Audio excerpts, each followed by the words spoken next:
আজ বিজেপি সরকার আসছে আমাদের পশ্চিমবঙ্গে, তো চলো ভালোই কথা।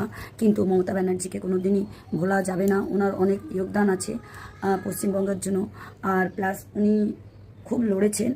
আর উনি একটা, প্রথম কথা তো উনি একটা বড় স্ট্রং লেডি, ফাইটার, যাকে বলে ফাইটার, একা লড়তে পারেন। ওনাকে হারানোর জন্য আপনারা তো দেখেছেনই, মানে কত লোক ময়দানে নেমেছেন লড়ার জন্য। আজই সত্যি গর্বিত যে একটা মহিলাকে হারানোর জন্য এত লোক লাগে, তার মানে উনি কতটা স্ট্রং। তো উনি আমাদের মনে থাকবেন, মাঝে থাকবেন অবশ্যই। আমি ওনাকে ভালোবাসতাম, যেটা সত্যি কথা। আর দ্বিতীয় কথা হচ্ছে উনি আছেন, উনি থাকবেন। ওনার প্রয়োজন অনেকেরই দরকারি।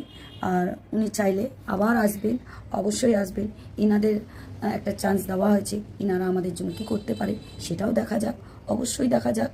তো আমি বলবো উনি ভালো থাকবেন অবশ্যই। আমাদের সবার ওনার প্রতি একটা যে ভালোবাসা আছে, ওটা সবসময় থাকবে। মমতা ব্যানার্জি মমতা ব্যানার্জি মমতা ব্যানার্জির জায়গা কেউ নিতে পারে না, না কেউ আসতে পারে।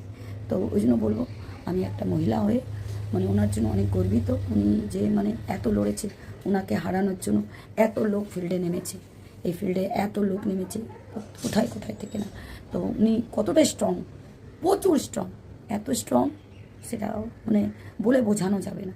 তো ওনার জন্য সত্যি ভগবানের কাছে প্রার্থনা করি উনি ভালো থাকুন, ওনার শরীর স্বাস্থ্য সব ভগবান ভালো রাখুক, উনি আরও